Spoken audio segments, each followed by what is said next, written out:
couple of years after the release of Daredevil, we got a kind of semi-sequel. We got a spin-off with the character of Elektra, which obviously was quite a standout for many people in that film.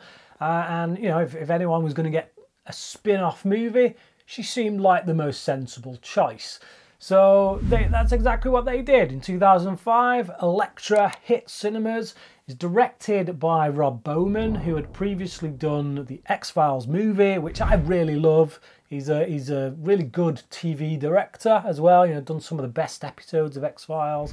He also did Reign of Fire, the Dragon movie, which again I really enjoy. It's a really good, underrated movie. I think is Reign of Fire. So you know, when I saw his name attached to this, I was quite intrigued to see what he was going to do. It's a mixed bag, this film. Now, it's got a 1.6 on Letterboxd. It's widely regarded as one of the worst comic book movies ever made. I don't think this film is quite as bad as people make out. It's not good, I'll say that much, but I do think it is a film of two halves. The first half of this film I actually quite enjoy, and it's this first half that keeps me going back. I've seen Elektra quite a few times now.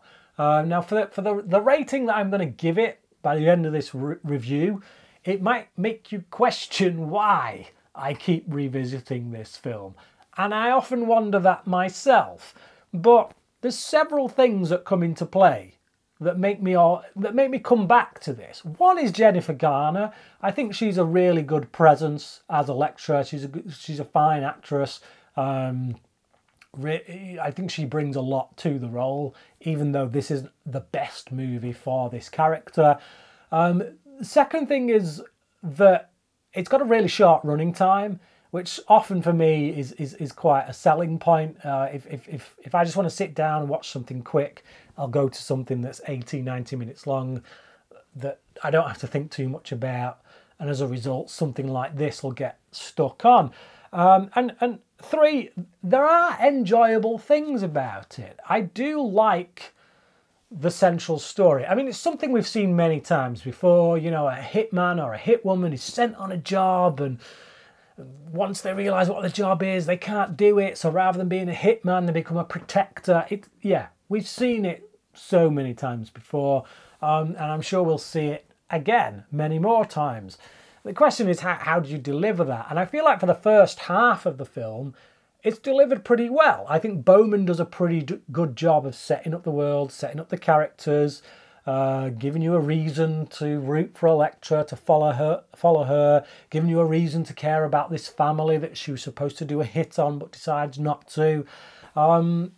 So that first half, all the setup and the interplay between Elektra and her handler, you know, you kind of look at this guy and you think, is he going to be dodgy? Is he going to turn out to be a villain? And he doesn't. It's like it's quite nice. I like the relationship between the two of them. Ultimately, yeah, he's a bad guy because ultimately he's sending this woman out to kill people.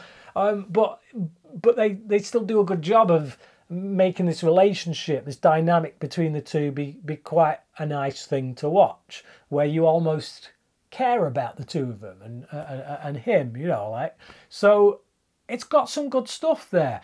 Goran Visnjic is an actor that I've always liked. I was a big fan of ER back in its heyday, and he played one of my favourite characters on that show. He's done some film work that I've enjoyed, but he's never done anything in film that's been like, yeah, boom, that shows what he can do, which is a shame, I think. It's a real shame, because I do like the guy. I think he's a good actor. I like him here. I think he brings that.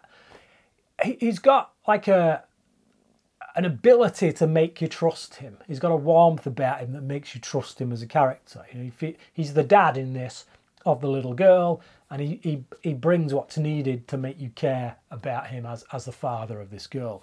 Now, where this film for me really goes off the rails, it's once all that stuff's out of the way, and once the big, you know, the villains are unleashed upon Elektra, it all kind of goes down the Swanee a bit. It's all a bit, you know, really like bad CGI.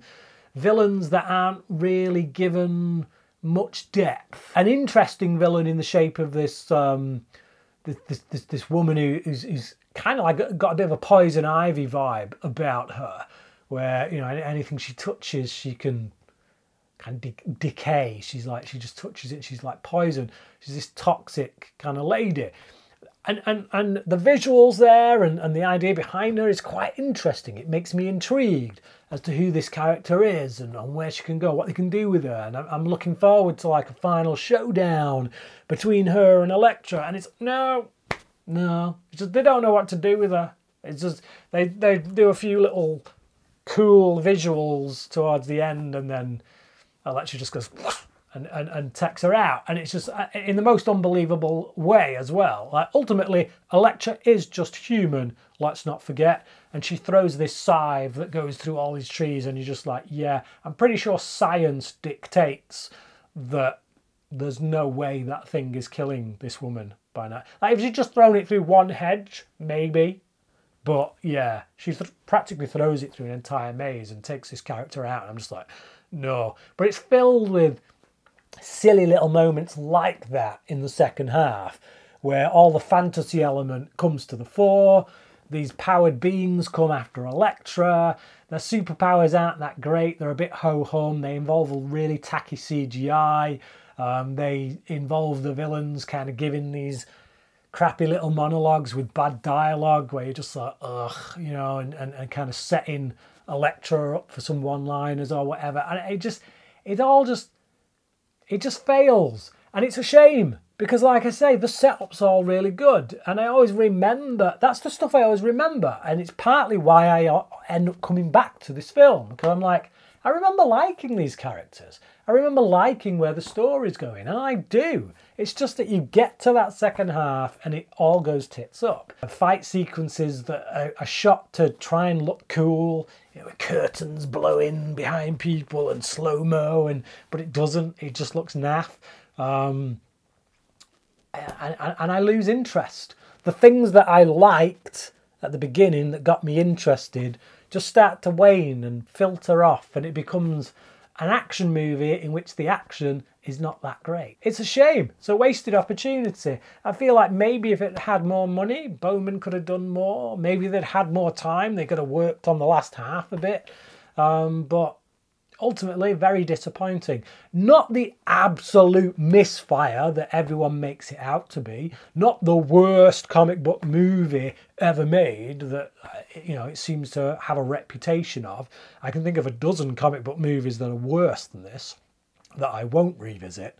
But yeah, just by the time you get to the end, you're underwhelmed, you're disappointed, and that's that. I give Elektra a 2.5 out of 5. I'm pretty sure about 5 years from now, I'll end up watching it again. It's just, I guess it's what you call a guilty pleasure. You know it's bad, but for some reason you just can't help yourself.